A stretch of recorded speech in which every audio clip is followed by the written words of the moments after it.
दोस्तों, आपका अपने YouTube चैनल संघर्ष मैथमेटिक्स सेंटर में आपका स्वागत है। मैं पवन सर। आज ये बच्चों लोगों से थोड़ा सा कुछ पूछा जाता है। 9 क्लास का बच्चा है ये, तो इस बच्चे को आ जाओ इधर, तीनों को पूछते हैं सवाल। तो सवाल जैसे कि कुछ भी पूछ सकते हैं, जितना पढ़ाया गया है ना पूछ लेते हैं। जैसा देखिए आप लोग कैसे जवाब देता है, झन टन टन जवाब देगा, ठीक है ना। लो माइक लो, चलो यहाँ सामने में खड़ा हो जाओ, इधर हमको देखो, ठीक है। चलो उधर भी देखना है, इधर भी। तुम बताओ, सबसे पहले तुमको अर्थशास्त्र से पूछते हैं, ठीक है। तो अर्थशास्त्र में बताओ, अर्थशास्त्र को अंग्रेजी में क्या कहते हैं? इकोनॉमिक्स। इकोनॉमिक्स कहते हैं। तो इकोनॉमिक्स क्या है, यानी अर्थशास्त्र किसे कहते हैं, बताओ।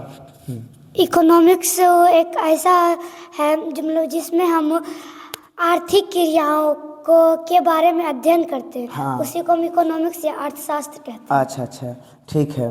तो अर्थशास्त्र एक ऐसा जैसे तंत्र या ढांचा है जिसके अंतर्गत हम विभिन्न प्रकार की आर्थिक क्रिया को क्या करते हैं, संपादित करते हैं। आर्थिक क्रियाएं क्या होती है? आर्थिक क्रिया एक ऐसी क्रिया है, वे सभी क्रियाएं हैं जिनसे हमें आय की प्राप्ति होती है। हाँ। उसे ही आर्थिक क्रिया कहते हैं। जैसे सर गाड़ी चलाना, डॉक्टर बनना, पुलिस, और ये ट्यूशन पढ़ाना, ट्यूशन पढ़ा करके पैसा कमाना, पुलिस बन करके पैसा कमाना, ठेला चलाना, रिक्शा चलाना, यही सब क्या कहलाता है? आर्थिक क्रिया है। ठीक है, अगला क्वेश्चन है, ठीक है। तो जैसे अगला क्वेश्चन, तुम बताओ आर्थिक क्रियाएं किसे कहते हैं?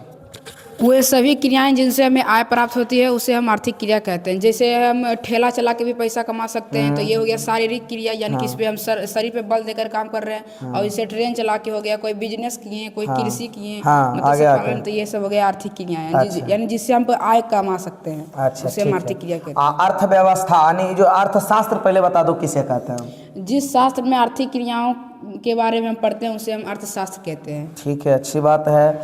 अगला क्वेश्चन है, अर्थव्यवस्था समाज की आर्थिक क्रियाओं का क्या है? योग है, सही बोला है। समाज में जितना भी काम होता है सबको योग कर देंगे तो वो आर्थिक क्रिया। अच्छा, आर्थिक क्रियाओं के अनुसार अर्थव्यवस्था कितने भागों में बांटा गया?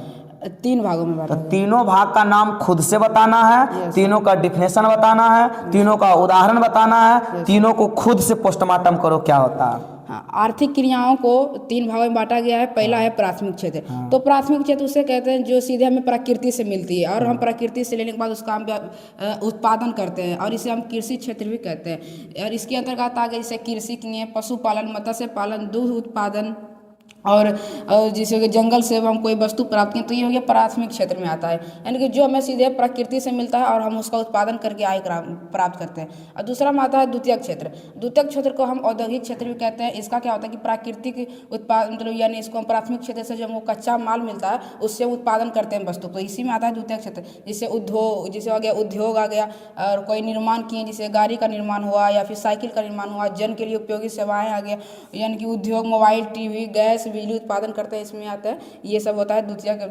क्षेत्र में। और तृतीयक क्षेत्र को कहते हैं सेवा का क्षेत्र, यानी इसमें हम जो है प्राथमिक क्षेत्र और द्वितीय क्षेत्र को हम सेवा प्रदान करते हैं। जैसे हम बैंक में काम कर रहे हैं तो उसमें उससे हम लोगों को सेवा दे रहे हैं, और जैसे हम ट्रेन चलाते हैं, और शिक्षा हो गया, ये सब होता है तृतीयक क्षेत्र में आता है। चलिए, बहुत अच्छा जवाब दिया है।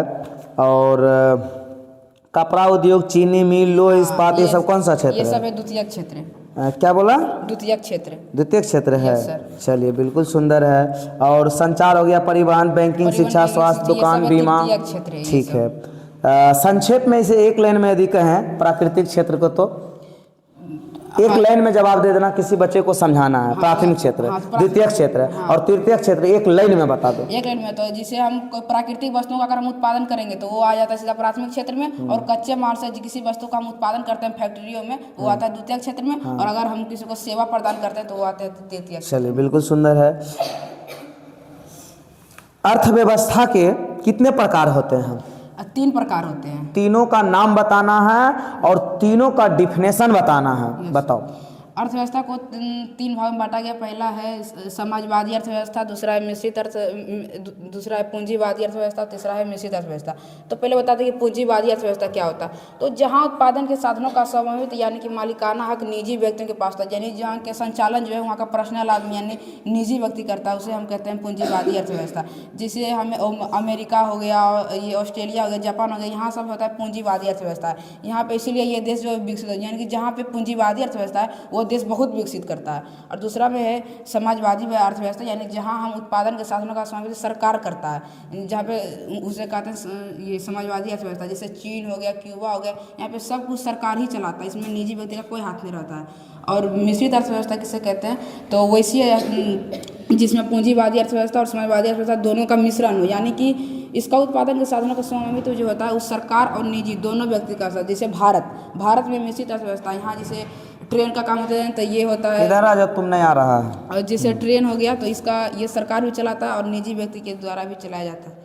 जैसे हवाई जहाज हो गया, इससे भी एक होता है वायुयान एरोप्लेन, ये सरकार के द्वारा चलता है। कोई हेलीकॉप्टर जैसे जो सरकार रखता है, ये आता है हमारा मिश्रित अर्थव्यवस्था में। और मिश्रित अर्थव्यवस्था का मुख्य उद्देश्य होता है कि संतुलित विकास करना और समाज का कल्याण करना। हाँ, समाज और समाजवादी अर्थव्यवस्था का अर्थ होता है समाज कल्याण करना, और ये मिश्रित अर्थव्यवस्था का मुख्य उद्देश्य होता है, ये क्या मतलब पूंजीवादी अर्थव्यवस्था का मुख्य उद्देश्य होता है लाभ कमाना। समाजवादी का पूरा समाज को कल्याण करना। हाँ, समाजवादी अर्थव्यवस्था का। ठीक है। अब भारत कैसा? भारत है मिश्रित अर्थव्यवस्था है। मिश्रित अर्थव्यवस्था कैसे है, बता दो जनता को। भारत मिश्रित अर्थव्यवस्था इसलिए क्योंकि यहाँ पे दोनों, यहाँ पे सरकार भी काम करता है और निजी यहाँ पे दोनों काम करता है। चलिए, बहुत अच्छा जवाब दिया है, यहाँ तक पूरा तुम्हारा जवाब हो गया है। और तुमसे पूछ रहे हैं समाजवादी अर्थव्यवस्था का मुख्य उद्देश्य, ये बता दिया है ना। मिश्रित अर्थव्यवस्था का मालिकाना हक किसके पास होता है? ये होता है निजी व्यक्तियों के पास। और ये इसका मिश्रित अर्थव्यवस्था का मालिकाना हक, इसका होता है सरकार और निजी दोनों व्यक्तियों। मिश्रित अर्थव्यवस्था का निर्णय कौन लेता है? ये बाजार और सरकार दोनों लेते हैं। अच्छा, मिश्रित अर्थव्यवस्था का मुख्य उद्देश्य क्या होता है? संतुलित विकास। जीडीपी का क्या काम होता है, ये बता दो। जीडीपी का काम होता है कि देश में कुल उत्पादन को बताना कि एक साल में कितना उत्पादन बना है, और देश का ये अर्थव्यवस्था भी बताता है कि अगर जीडीपी बढ़ेगा, मतलब कि अगर देश की आय बढ़ेगी तो वो जीडीपी अच्छी है, और अगर जीडीपी घटेगी यानी कि वहाँ उत्पादन कम हो रहा है तो इसका मतलब वो कमजोर है। जीडीपी का फुल फॉर्म बताया? नहीं सर, जीडीपी का फुल फॉर्म तो ग्रॉस डोमेस्टिक प्रोडक्ट यानी कि सकल घरेलू उत्पाद। वाह, बिल्कुल सुंदर बोला है। और ये जो है जीडीपी, ये अन्य देशों की तुलना भी करता है कि जैसे कि हमसे कौन ज़्यादा है, कौन देश हमसे ज़्यादा वृद्धि किया है, ये सब तुलना भी करता है जीडीपी। और ये जो है नीति बनाने में भी सहायता करता है जीडीपी। वाह, बहुत सुंदर जवाब दिया है। देशों को तुलना करना, सरकार की नीति बनाने में सहायता करता है, ये सब जवाब दे दिया है। आगे तुमको पूछते हैं, जीडीपी देश का कुल उत्पादन भी बताता है ना। अर्थव्यवस्था का विकास बताओ। अर्थव्यवस्था का विकास कितनी स्थिति में होता है? ये दो स्थिति में होता है। पहला स्थिति क्या है? विकास होता है, दूसरा होता है मौद्रिक विकास। अच्छा, आर्थिक विकास किसे कहते हैं? जब किसी देश में आय बढ़ेगी तो वहाँ पे उत्पादन बढ़ेगा, रोजगार बढ़ेगा, शिक्षा और स्वास्थ्य में सुधार होगा, और लोगों का जीवन स्तर बेहतर होगा, तो उसे हम आर्थिक विकास कहते हैं। बिल्कुल सुंदर बोला है। आर्थिक विकास का मुख्य विशेषता बता दो। आर्थिक विकास का मुख्य विशेषता है कि यहाँ पे आय बढ़ती है। जब आय बढ़ेगा तो रोजगार का अवसर मिलेगा, जब रोजगार का अवसर मिलेगा तो शिक्षा और स्वास्थ्य में भी वृद्धि होगी, और शिक्षा में बच्चा से मिलेगी, और यहाँ लोगों का जीवन स्तर बेहतर होगा। सही है, बिल्कुल सुंदर बोला। आर्थिक विकास की परिभाषा को लेकर के बहुत सारा अर्थशास्त्रियों में काफी मतभेद है ना। तो इसकी कुछ महत्वपूर्ण परिभाषा को ज्ञान लेना जरूरी है। जैसे कि प्रोफेसर रोस्टोव के अनुसार क्या बोला था? प्रोफेसर और एगो मेयर था, है ना। ये दोनों में क्या मतलब क्या बात हुआ था, बता दो। ये जो है अर्थव्यवस्था का, आर्थिक विकास का ही परिभाषा दिया था कि आर्थिक विकास जो है ये श्रम शक्ति में वृद्धि की दर और जनसंख्या में वृद्धि की दर के बीच का संबंध। हाँ, ठीक है। अब मेयर साहब क्या बोले थे? और मेयर साहब बोले थे कि आर्थिक विकास ये दीर्घकालीन विकास है, ये जो दीर्घ समय तक जो विकास है तो आर्थिक विकास। अच्छा, ठीक है। आर्थिक वृद्धि किसे कहते हैं? जब देश की आय में उत्पादन, जब किसी देश की आय बढ़ती है, उत्पादन बढ़ती है और जीडीपी में वृद्धि होता है, तब हम उसको कहते हैं आर्थिक वृद्धि। चलिए, बिल्कुल सुंदर। आर्थिक विकास, समावेशी विकास, तुम बताओ। समावेशी विकास, यहीं पे रहो तुम। समावेशी विकास, जब विकास होता है, जब सरकार किसी को लाभ देती है तो वह विकास, उसका लाभ हर व्यक्ति, समाज के हर व्यक्ति तक पहुंचता है, चाहे वो नीच वर्ग का हो, चाहे उच्च वर्ग का हो, चाहे वो किसी भी वर्ग का हो। सतत विकास क्या है? सतत विकास एक ऐसा विकास है जब विकास करते समय भविष्य तथा पर्यावरण को देखा जाता है, भविष्य यानी कि जिसका उपयोग हम भी करें और हमारे आने वाली पीढ़ी, हमारे बच्चे लोग भी उसका उपयोग करें, उसी को सतत विकास कहते हैं। समावेशी विकास क्यों जरूरी है? समावेशी विकास इसलिए जरूरी है ताकि जो सरकार लाभ देती है वो सभी तक पहुंचे, सभी को उसका लाभ उठाए। सतत विकास क्यों आवश्यक है, तुम बताओ। सतत विकास इसलिए आवश्यक है क्योंकि जैसे कि हम प्रकृति या फिर प्रकृति का यानी प्रकृति संसाधन का उपयोग हम हमेशा निरंतर करते आ रहे हैं, बट होता है क्या, हमारे यहाँ पर प्राकृतिक संसाधन का उपयोग करने का लिमिट, यानी हमारे यहाँ पर खनिज संसाधन जितना भी प्रकार का कुछ संसाधन सीमित मात्रा में है, उसका उपयोग हमें विवेकपूर्ण एवं सही तरीके से करना चाहिए। लेकिन यहाँ पर होता है क्या कि प्राकृतिक संसाधन का उपयोग आजकल बहुत अधिक उपयोग में हो रहा है, यानी करने का चाहिए लिमिटेशन में, तो कर रहा है एकदम पूरा अनलिमिटेशन में। तो इससे होता है कि हमारे आने वाली पीढ़ी को प्रभावित कर रहा है ये, जैसे कि हम यहीं पर संसाधन को ख़त्म कर देंगे तो फिर हमारे आने वाले पीढ़ी को इसका सामना करने पड़ेगा। इसीलिए सतत विकास आवश्यक है, क्योंकि इसी में होता है कि हम भविष्य को भी ध्यान में रखें और आने वाली पीढ़ी को भी अपना कुछ प्राकृतिक स्वरूप सौंप कर जाएं। तुम बताएगा योजना आयोग, योजना आयोग का डिफिनेशन दो, क्या है समझाओ। योजना आयोग एक ऐसा आयोग है जो 5 वर्ष के लिए बनाया जाता है और इसमें अगले 5 वर्ष तक देश की आर्थिक क्रिया, जितना भी क्रिया होगा उसका समावेश किया जाता है। और योजना आयोग का गठन कब हुआ? 15 मार्च 1950 को। इसका पदेन अध्यक्ष कौन होता है? वर्तमान प्रधानमंत्री योजना आयोग का प्रथम पदेन अध्यक्ष जो थे वो पंडित जवाहरलाल नेहरू थे। इसमें 5 वर्ष के लिए आर्थिक विकास का योजना बनाई जाती है ना? Yes sir. भारत के पहली पंचवर्षीय योजना कब प्रारंभ हुआ था? भारत की पहली पंचवर्षीय योजना हुआ था 1951 में प्रारंभ हुआ था। ठीक है, बिल्कुल सुना। योजना आयोग का स्थापना कब हुआ था? योजना आयोग का स्थापना ये हुआ था 15 मार्च 1950। 15 अगस्त। ये क्या है? समापन है। हाँ, तो चलो 15 अगस्त वो ठीक बोला था। योजना आयोग का गठन 15 मार्च 1950 को हुआ था, है ना? तो ये जो है योजना आयोग का समापन जो है कब हुआ था? 15 अगस्त 1914। 2014। हाँ, 1914 नहीं। ठीक है, आगे बताना है। भारत में पंचवर्षीय योजना पहला 1951 से 1956। 2017 के बाद पंचवर्षीय योजना क्या हो गया था? बदल गया, उसका नाम बदल कर नीति आयोग रख दिया गया था। बंद न हो गया था ये? हाँ, बंद हो गया था, उसके बाद फिर नीति आयोग रख दिया गया। ठीक है, बहुत अच्छा बोला है। और इसको दो, इससे पूछते हैं, तुम बताओ सतत विकास क्या है?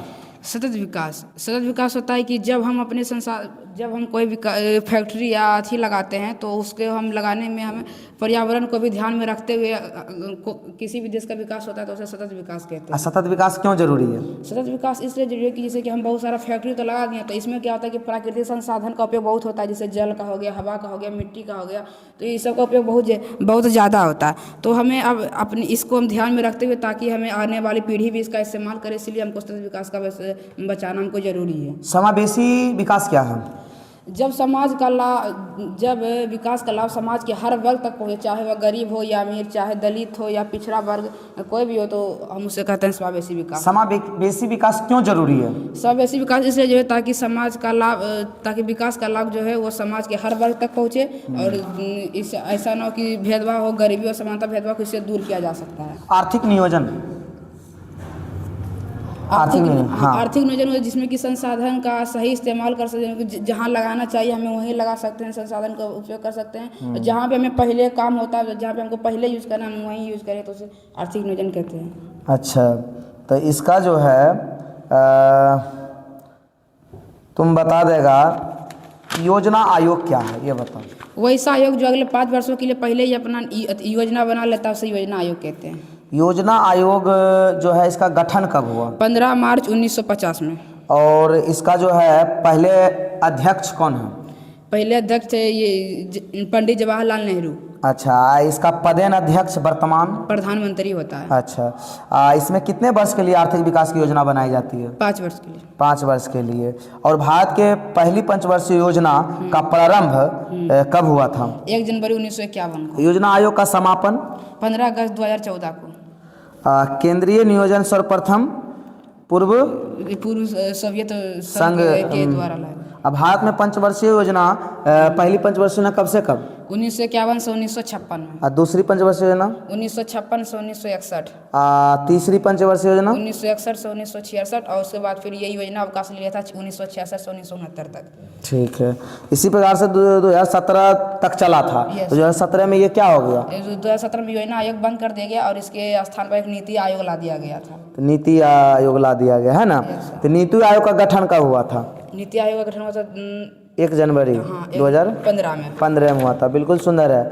मौद्रिक विकास से तुम क्या समझता है? मौद्रिक विकास में होता कि सबसे पहले आया था वस्तु विनिमय प्रणाली, मतलब कि एक वस्तु का दूसरे वस्तु से अदला बदली करना अथी वस्तु विनिमय प्रणाली कहलाता था। धीरे धीरे आदमी को कष्ट होने लगा। हाँ, धीरे धीरे आदमी को कष्ट होने लगा तो की किया उसके बाद मतलब इसमें होता था कि जैसे तुमको मैं 1 किलो गेहूँ दिया, तुम हमको उसके बदले 1 किलो चावल, यानी जो भी उसको आवश्यकता होता था जितना वो देता था उसके बदले वो देता था। तो यही होता था वस्तु विनिमय प्रणाली में। फिर दूसरा नंबर में आया था मौद्रिक प्रणाली। इसमें जब मुद्रा का विकास हुआ तब वस्तु का विनिमय होने लगा। फिर तीसरा में आया बैंकिंग प्रणाली। बैंकिंग प्रणाली में होता था कि जब बैंकिंग प्रणाली में इसमें चेक वगैरह, हाँ, इसमें चेक का उपयोग होता था। बैंक अगर पैसा ले जाने आने में बहुत कष्ट होता था, बहुत कष्ट होता था आदमी को, तो चेक के द्वारा अपना पैसा भंजा लिया जाता। धीरे धीरे उसमें भी कष्ट होने लगा। नंबर में लगो, लाइन में लगो, आज चेक ये किए तो कल पैसा जाएगा। फिर क्या हुआ? उसके बाद आया कोर बैंकिंग प्रणाली। इसमें क्या होता है कि अगर हम कोई वस्तु अगर दूर में बैठे तो हम सीधे उसके पैसे किसी सांकेतिक माध्यम से भेज सकते हैं। सांकेतिक मतलब क्या होता है? संकेत के माध्यम से बैंक तो एक प्लास्टिक कार्ड देता है।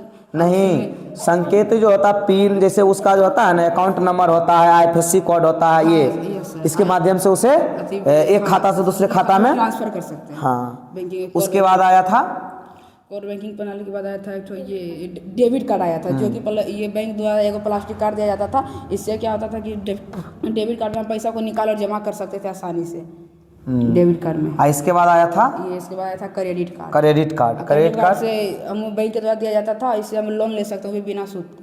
बिना सूद के आया, लेकिन यदि टाइम पे यदि जमा नहीं किए हैं तो फिर आपको सूद लग जाएगा, है ना। चलिए, अच्छी बात है। अच्छा, आर्थिक विकास की माप एवं सूचकांक जो होता है, राष्ट्रीय आय बताओ क्या है? राष्ट्रीय आय एक साल में देश के में मतलब देश में एक साल देश के एक साल में हाँ जितना लोगों द्वारा जो कुल कमाता है आय उसी को कहते हैं राष्ट्रीय आय। देश में एक साल के द्वारा जिस देश का राष्ट्रीय आय अधिक होता है वह देश क्या कहलाता है? वो विकसित कहलाता है। और जिस देश का राष्ट्रीय आय कम होता है उसे अविकसित कहते हैं। ठीक है। प्रति व्यक्ति आय बता दो। राष्ट्रीय आय में देश की कुल जनसंख्या से भाग देने पर जो भागफल आता है उसे हम प्रति व्यक्ति आय कहते हैं, और ये वार्षिक होता है। जिसे कि मान लिया जाए कि एक देश में कुल मिला के 50,000 कमाया, कुल आया, और ये कुल मिला के 20 आदमी कमाया, तो 20 से भागा देने पर 50,000 में जितना आता है यानी कि 25 जो भागफल आता है वही कहता है राष्ट्रीय प्रति व्यक्ति आय। तुम बताओ, मानव विकास सूचकांक HDI का फुल फॉर्म क्या होता है? HDI का ह्यूमन डेवलपमेंट इंडेक्स, मानव विकास। और ये बताता है कि देश में कितना लोग स्वस्थ है, कितना लोग साक्षर यानी कि कितना शिक्षा प्राप्त कर ले और कितना लोग का जीवन स्तर बेहतर है। बिल्कुल सुंदर बोला है। मानव, चलो इधर उसको दो पूछते हैं। तुम बताओ, राष्ट्रीय आय किसे कहते हैं? राष्ट्रीय आय जब किसी देश में एक साल में जो लोगों द्वारा कमाई गई आय होती है उसी का योग राष्ट्रीय आय कहलाता है। प्रति व्यक्ति आय जब राष्ट्रीय आय में टोटल जनसंख्या से भाग दिया जाता है, जो भागफल आता है उसी को हम प्रति व्यक्ति आय कहते हैं। वस्तु विनिमय प्रणाली बताओ। वस्तु विनिमय प्रणाली एक ऐसी प्रणाली है जिसमें वस्तु के बदले वस्तु दिया जाता है। जैसे कि अगर हमें किसी चीज़ की ज़रूरत है, वो मेरे पास नहीं है, जो मेरे पास उपलब्ध है उसको हम किसी को दे के उसे हम अपनी ज़रूरत को पूरा कर सकते हैं। और तुम बताएगा मौद्रिक प्रणाली। मौद्रिक प्रणाली जब वस्तु विनिमय प्रणाली से कष्ट होने लगा, एक वस्तु से दूसरे वस्तु तक बदलने में कष्ट होने लगा, तो वो उन्होंने मुद्रा का विकास किया जिसको कि मौद्रिक प्रणाली कहते हैं। अच्छा, और जैसे कि उसके बाद बैंकिंग प्रणाली आया तो वो क्या हुआ उसमें? बैंकिंग प्रणाली में जो मुद्रा होता था, मुद्रा को रखने में घर में रखते हुए चोरी हो जाता था, तो उसे बैंक में रखने लगा। एक बैंक खोला, बैंकिंग प्रणाली आया, उसमें बैंक रखने पर चेक लेके जाता था और चेक से वो पैसा निकाल सकता था। अच्छा, और उसके बाद कोर बैंकिंग प्रणाली। उसके बाद कोर बैंकिंग प्रणाली आया, उससे एक संकेत के द्वारा एक जगह से दूसरे जगह पैसे की ट्रांसफ़र हो जाती थी।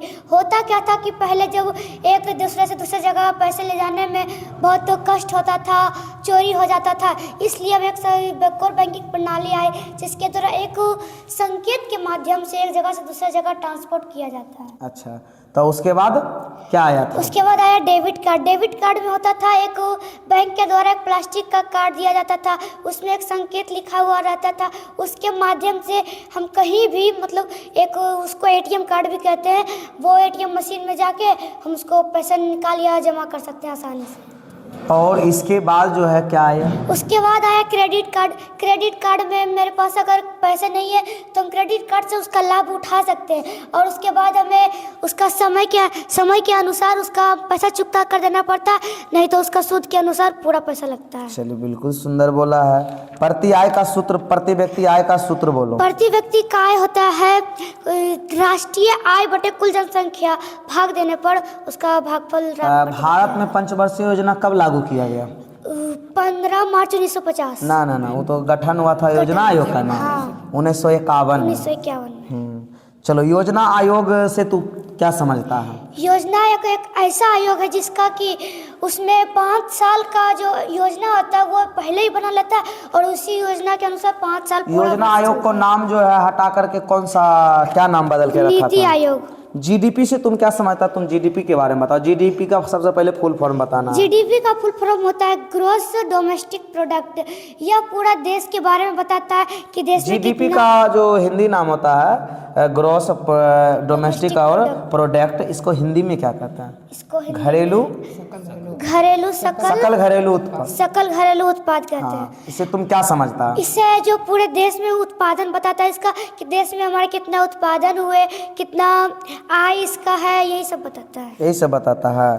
चलिए, अच्छी बात है, सुंदर बोला है। चलो दो तो अब उसको करण बाबू को। अब तुम बताओ जीडीपी के बारे में, तुम बताओ।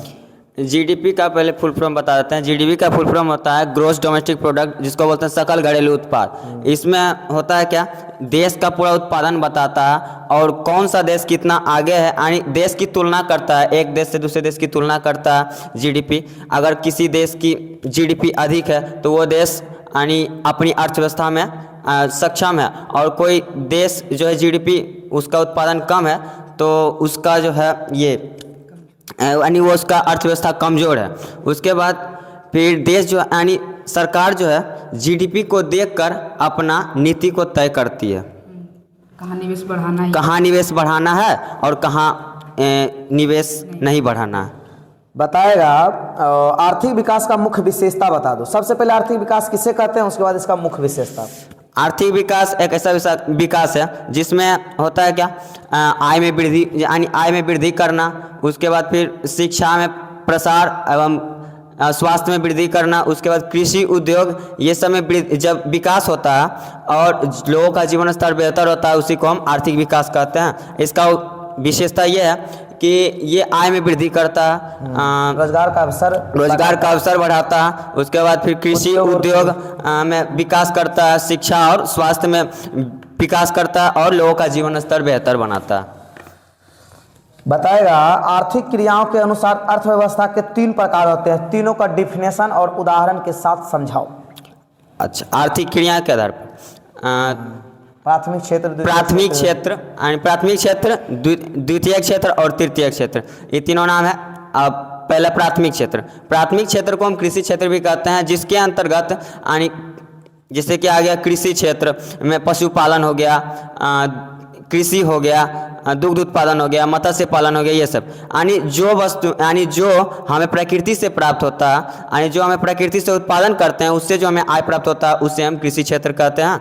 और दूसरा द्वितीय क्षेत्र में होता है औद्योगिक क्षेत्र, इसको बोलते हैं। इसमें होता है प्रकृति द्वारा जो हमें वस्तु प्राप्त होता है उसका उत्पादन मशीन या फिर मशीन यानी कारखाना में जाकर उसका उत्पादन करना, जिससे हमें आय प्राप्त होता है, उसे हम द्वितीय क्षेत्र कहते हैं। इसका उदाहरण है जैसे चीनी मिल उद्योग लगा दिए, कपड़ा मिल उद्योग लगा दिए। जैसे कपड़ा का उत्पादन होता है हमें प्रकृति से, जैसे मान लीजिए सूती वस्त्र उत्पादन करना, तो उसको उत्पादन करने के लिए हमें कपास की जरूरत होगी, और कपास हमें कौन देता है, तो मिट्टी यानी प्रकृति देता है, प्रकृति से कपड़े बनते हैं, यानी प्रकृति से द्वितीय क्षेत्र में बढ़ावा होता है। उसके बाद आता है तृतीय क्षेत्र, ये जो है ना सेवा क्षेत्र है। सेवा क्षेत्र यानी जो है, और ये क्या करता है, प्राथमिक क्षेत्र और द्वितीयक क्षेत्र को सहारा भी देता है। जैसे कि मान लीजिए सेवा क्षेत्र, अगर मेरा कहीं उत्पादन हुआ, प्रकृति यानी प्राथमिक क्षेत्र और द्वितीयक क्षेत्र से मेरा उत्पादन हुआ, अगर उसको कहीं पर पहुंचाना है तो वो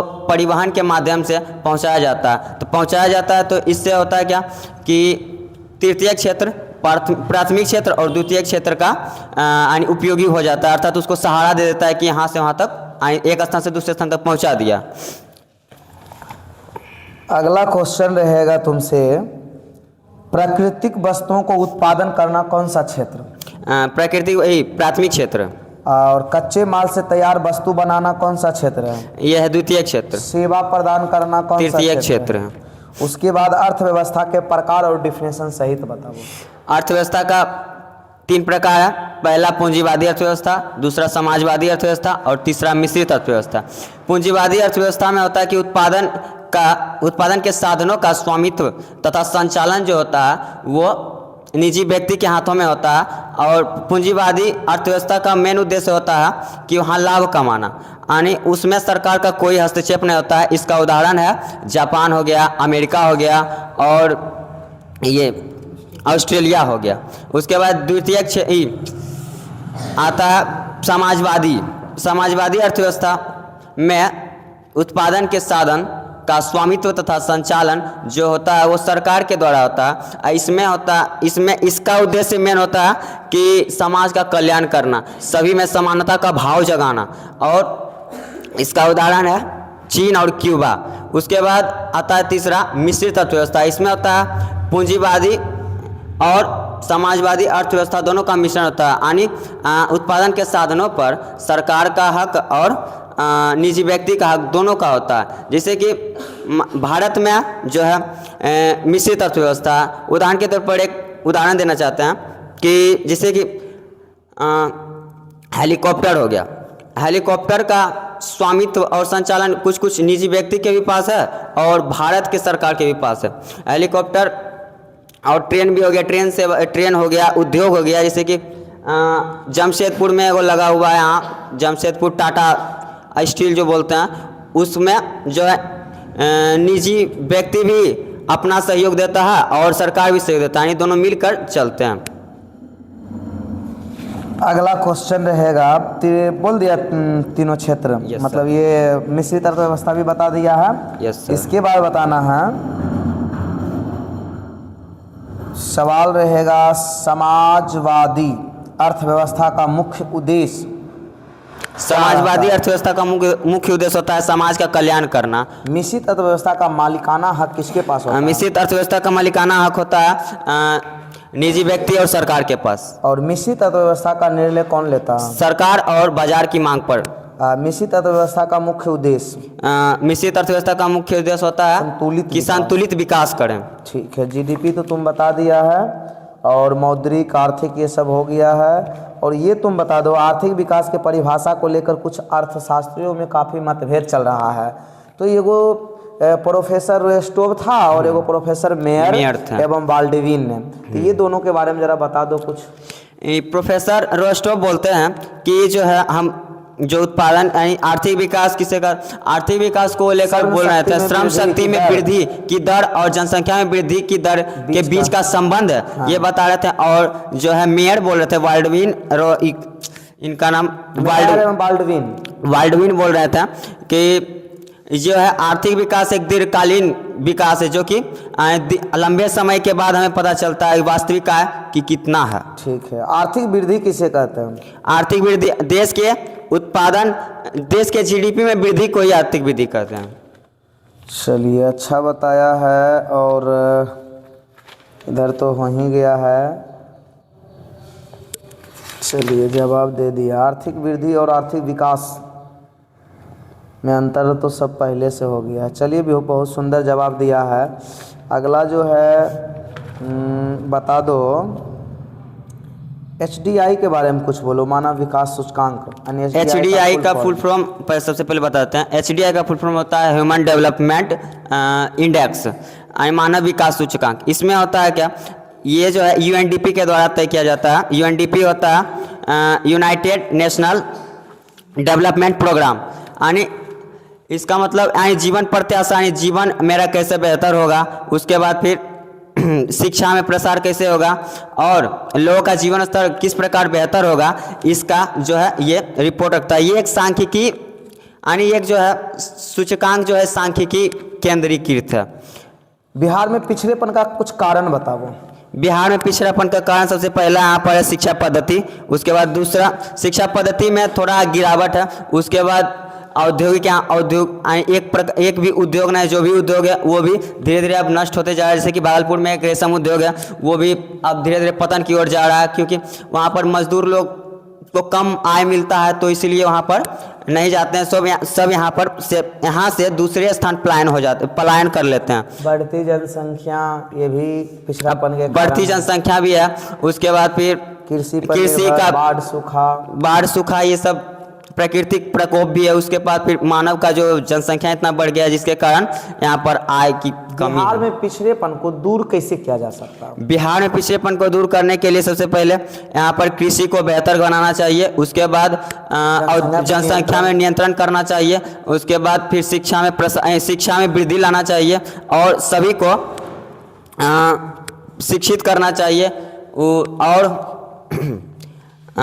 पिछड़ेपन में पर्यटक को बढ़ावा देना चाहिए और जो बाढ़ और सूखा पर नियंत्रण करना चाहिए, जैसे कि जल विद्युत बांध बनाकर उसको उपयोग के लायक बनाना चाहिए। जैसे कि अभी उत्तरी बिहार में कोसी नदी के प्रकोप से होता है क्या, फसल नष्ट हो जाता है। जब बाढ़ आता है तो पूरा फसल को उजाड़ देता है, तो एक उद्देश्य वहाँ भी होना चाहिए कि वहाँ पर एक बांध बना दिया जाए, जिससे कि वहाँ का जो फसल हो वो बच सके। गरीबी ही गरीबी को जन्म देती है, इसे बताओ तो इसके बारे में क्या तुम कहना चाहते हो?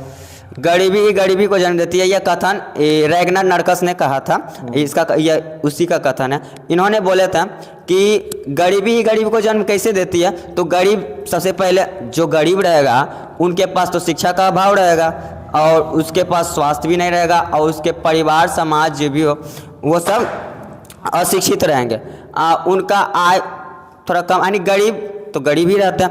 अब यहाँ पर होता है कि गरीब जो लोग रहते हैं उनके पास शिक्षा नहीं रहता और वो क्या करते हैं, अशिक्षा के अभाव में अपने पैदाइश को अत्यधिक बढ़ा देते हैं। यानी जैसे कि एक उदाहरण से समझाते हैं, मान लिया जाए मम्मी लाई मेरे लिए एगो लंगड़ोता, हम है एगो, तो हम अकेले खाएंगे मेरा मन भर जाएगा। अगर कहीं मेरा 4 गो भाई आ गया, यानी 4 गो कोई भाई बहन भी हो जाए, यानी जनसंख्या बढ़ गया, अगर हम उसी को एक लंगड़ोता को 4 में बांट के खाएंगे तो मेरा मन नहीं भरेगा, लेकिन अगर अकेले खाएंगे तो मेरा मन भर जाएगा। तो इसी से हम यह समझाना चाह रहे हैं कि गरीबी जो है, गरीब तो पहले से हैं, ऊपर से और पैदाइश बढ़ा दिए तो और जो हम गरीबी हैं वो भी गरीबी हो गया। यानी ये गरीब का कुचक्र चलता रहना ही गरीबी को गरीबी से जन्म देता है। चलो तुम बताओ, लो माइक, गरीब यानी आय और गरीबी में क्या संबंध है, मुझे बताओ। यस, आय और गरीबी में एक बहुत गहरा संबंध है। यानी कि जब देश की जब आय कम रहेगी, यानी कि जितना भी उस देश का समाज में वहाँ का परिवार सब उसके एक आदमी पर निर्भर करता है, उस देश की आय पर। अगर एक आदमी की आय बहुत कम होगा तो शिक्षा भी कम होगा, स्वास्थ्य में भी कमी आएगी, और जब स्वास्थ्य में जीवन स्तर भी बहुत कम होगा, और जीवन स्तर कम तो ये तो और तो गरीब बढ़वे करेगा। यानी कि जब आय कम रहेगा तो गरीबी होना निश्चित तौर पर गरीबी क्या होगा। इसलिए आय और गरीबी बहुत गहरा संबंध है। गरीबी ही गरीबी को जन्म देता है, क्यों? ऐसा किसने कहा, क्या बताया उसके बारे में वो बताओ। गरीबी ही गरीबी को जन्म देती है, ऐसा रैगनर नर्कस ने कहा था, जिससे कि अगर हम गरीब हैं तो गरीब को जन्म देती है, क्योंकि जो आदमी गरीब रहता तो उसको शिक्षा के पास तो पहले अभाव कम होगा, यानी शिक्षा नहीं रहेगा, स्वास्थ्य भी नहीं रहेगा, और उसके जीवन स्तर भी कमी होगा, इसलिए गरीबी को जो है वो गरीबी को अच्छा ठीक है। तुम यहाँ बिहार के बारे में, बिहार जो है पिछड़ा हुआ राज्य है, इसके बारे में क्या बताना चाहते हो, इसके बारे में तुम क्या जानते हो? गरीबी यानी बिहार जो है पिछड़ेपन का ये है, तो उसको बारे में तुम बताओ जरा सा 5 लाइन 7 लाइन कि ये गरीब क्यों है। बिहार जो है वो ये गरीबी इसलिए है और ये पीछा देश इसलिए क्योंकि यहाँ पे उद्योगों का अभाव है। यहाँ पे बिहार में एक भी उद्योग का फैक्ट्री नहीं लगाया गया है और यहाँ शिक्षा का भी अभाव है, इसलिए यहाँ पे बहुत गरीबी है और शिक्षा का बाढ़ सूखा वगैरह बाढ़ और सूखा का है। और यहाँ जो है कृषि उत्पादन में वृद्धि नहीं होता, यानी कि कमी है। तो यहाँ पारंपरिक तरीके से खेती की जाती है। अगर यहाँ पे आधुनिक तरीके से अगर खेती की जाएगी तो यहाँ पे नहीं हो सकता है। और जनसंख्या में बहुत वृद्धि होता है, जिसके कारण कि जिसे एक बच्चा, जैसे कि हम मान लेते हैं कि एक ठो बच्चा है और वो जैसे 4 गो लोग लगता रहा और उसके बाद और बच्चा है 10 गो, तो कैसे होगा? तो सब खाएगा दूध का। अगर अकेले रहेगा तो अकेले तो चारों खा जाएगा। इसलिए कहते हैं कि गरीबी बिहार है बहुत पिछड़ा देश। जनसंख्या थोड़ा ज़्यादा रह जाने के कारण जो है वो बट जाता है ना, इसीलिए जो है यह पिछड़ा हुआ है। और यहाँ पे कौन सा ऐसा जिला बिहार में है जो अभी भी पूरा गरीब है और पिछड़ा हुआ है? शिवहर है। और आय के दृष्टि से शिवहर तो कम है ही, लेकिन अत्यधिक यानी बिहार में ऐसा कौन सा जिला है जो आय से थोड़ा सा ज़्यादा है सब जिला का अपेक्षा? पटना थोड़ा सा ज़्यादा है। कौन कौन सा राज्य गरीब मामले में गिना जाता है? बिहार, उड़ीसा और ये मध्य प्रदेश। कुछ उदाहरण दे दो जरा, मैंने कौन सा राज्य है जहाँ आय थोड़ा सा अधिक है? ये गोवा हो गया, दिल्ली हो गया, हरियाणा हो गया। तो ये तीनों में राज्य में जो सबसे ज़्यादा आय तो गोवा में ही, वहाँ 54,000 कम से कम है लगभग में। और हरियाणा ये और दिल्ली में कम से कम 50,000 है। अच्छा है, लगभग ये सब लग जाएगा इसमें। तो अच्छा जवाब दिया है, बहुत बहुत धन्यवाद। और इसी तरह से और बताना चाहते हैं कि ये जो बीपीएल कार्ड होता है, जो मनुष्य जो गरीब रहता है उसको बीपीएल कार्ड से नीचे रखा जाता है, यानी कि गरीब लोग को बीपीएल कार्ड में कितना % उसमें रहता है? 41.4% लोग है उसमें अभी भी गरीबी रेखा में आता है। गरीबी रेखा के नीचे जो भी व्यक्ति आता है उससे बीपीएल कार्ड में जोड़ा गया नाम है ना। लेकिन आजकल के कुछ व्यक्ति जो गरीब नहीं भी रहता वो भी कार्ड में जोड़वा लेता है। अच्छा, ठीक है।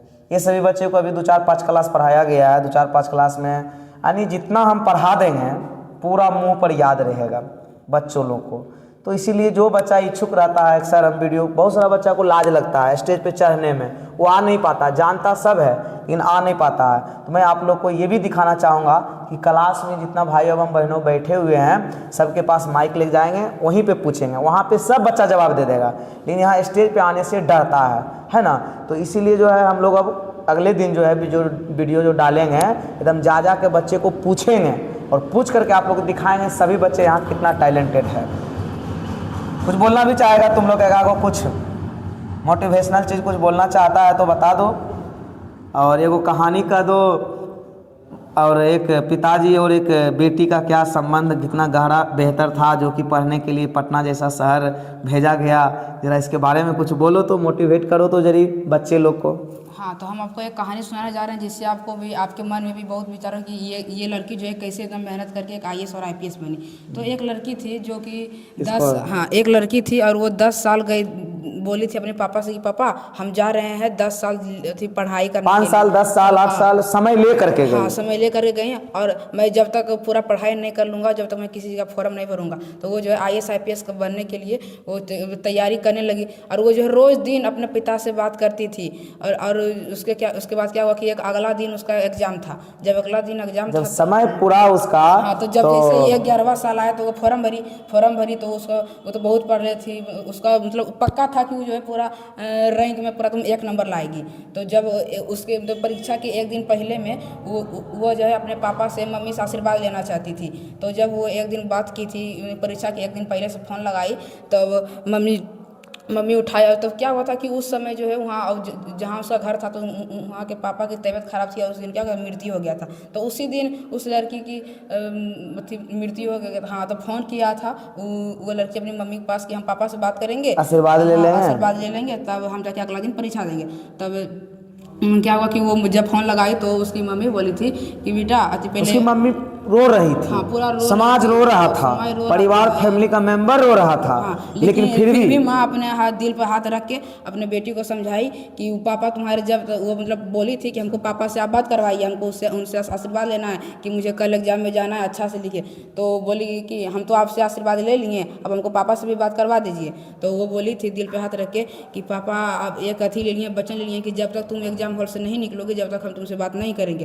तब इससे क्या हो कि उस लड़की को और मतलब उत्साह बढ़ गया कि अब मेरे पापा जो है मेरे मनोबल को बढ़ा रहे हैं, अगर हम जब तक इसीलिए वो क्या हुई और मोटिवेशन हो गया। रात में पूरा मेहनत की ताकि अगला दिन पर जैसे एग्जाम हॉल से निकले और उससे बात कर सकते अपने पापा से। जब अगला दिन हुआ तो फिर वो पूरा एग्जाम में देखी, क्वेश्चन देखी, पूरा एकदम 4 हाथ उछली बेंच पे, वाह पूरा अच्छा क्वेश्चन, पूरा क्वेश्चन बन गया, बना उना के एग्जाम हॉल से निकली। तब फिर वो अपनी मम्मी को फ़ोन लगाए, मम्मी देखो मैं निकल गया हूँ, एग्जाम अच्छा गया है, पूरा एग्जाम अच्छा गया है, मुझे पापा से बात करवा दीजिए। तो फिर उनकी मम्मी बोल गया अभी तो उनका तबीयत खराब, मतलब उसको नहीं बता रही थी वो अपनी बेटी को कि उनके पिता की मृत्यु हो गई है, जो तुम जल्दी से घर आ जाओ। तो फिर जब वो घर गई तो उसको बीच तो घर पहुँचते पहुँचते वहाँ पे बहुत सारे समाज के लोग मिले थे, वो बोले थे कि तो आपके पिताजी मर गए। तो वहीं पे वो बेहोश हो गए, तो कभी गिरती कभी उठती, कभी गिरती उठती, ऐसे ऐसे वहाँ गई। जब फिर उसका दाह संस्कार हुआ, दाह संस्कार करने के बाद जब मीडिया वाला आया और उसकी माँ को बोला कि आप जो है अपनी बेटी को सच्चाई क्यों नहीं बताएं कि आपके पिताजी मर गए। तो फिर उसकी माँ बोली कि पहले तो हमारे पिताजी खो गए और मेरे पति खो गए हैं, अब हम दूसरा बेटी को जो सपना है उसको क्यों खोएं, मेरा तो वही एक सहारा है, इसीलिए हम उसको लेकर रहना है, इसीलिए मैं उसके अंदर एक ऐसा अट्रैक्शन डाल दिया, वो पास करके आई, अब तो हमको उसी का सहारा रहना है, इसीलिए जो है हम बेटी को नहीं बताएं। और वो IAS बन गई, वो IAS बन गई और उसके बाद उसका सपना पूरा हो गया है ना। यही है, इसी से मतलब क्लास में जो पढ़ाया जाता है, बीच बीच में जो कुछ बोला जाता है ना, ये सब बच्चे लोग को कभी कभी सुनाया जाता है, तो ये बच्चे लोग को ये भी याद हो जाता है कि ऐसा ऐसा कहानी कहते हैं, ऐसा कह करके सुनाते हैं, पढ़ाते हैं, मोटिवेट भी करते रहते हैं, है ना। तो इसलिए आप लोग जो भी वीडियो देख रहे हैं थोड़ा सा लाइक सब्सक्राइब भी कर दीजिए और इधर उधर चैनल को थोड़ा सा जो है ग्रो करवाइए आप लोग, है ना। कभी कभी वीडियो आप लोग के बीच लाते हैं, है ना। और मैं आपको एक और मतलब मोटिवेशन वीडियो बताना चाहता हूँ कि इंसान की असली पहचान उसके चेहरे से नहीं बल्कि उसके शब्दों और उसके व्यवहारों से होती है। चलिए बहुत बहुत धन्यवाद है, बहुत अच्छा बात बताया है। इंसान का जो ये होता है उसका व्यवहार और इससे चेहरा से नहीं, इंसान को देख करके किसी को काबिलियत आप नहीं परख सकते हैं, किसी को एक दिन में आप जज नहीं कर सकते हैं, आपको 5 दिन 10 दिन उसके साथ रहना होगा, देखना होगा, उसके बाद आप उसके साथ छोड़ दीजिए तो चलेगा। लेकिन आप एक दिन आते हैं जज करके चल जाते हैं तो ये फिर गलत है। तो चलिए ठीक है, तुम लोग भी कुछ बोलेगा क्या बोले? हाँ चलो बोल दो ना, कैसा लगता है पढ़ाई, ये बोल दो, तुम यहाँ जो पढ़ता है तुमको कैसा लगता है? यहाँ का पढ़ाई बहुत अच्छा लगता है। कहते हैं चीन की पढ़ाई चंदन से कम नहीं, चीन की पढ़ाई चंदन से कम नहीं, इस लखीसराय की धरती पर पवन सर का पढ़ाई लंदन से कम नहीं। वाह बहुत धन्यवाद। इसलिए इस चैनल को लाइक एंड सब्सक्राइब करिए ताकि हर वीडियो आप तक सबसे पहले पहुँचे और क्लास ज्वाइन करें। धन्यवाद। चलिए ठीक है, धन्यवाद। अब आप लोगों को वीडियो यहीं पे हम एंड करते हैं, 42 मिनट हो चुका है, ठीक है। तो चलिए ठीक है, धन्यवाद।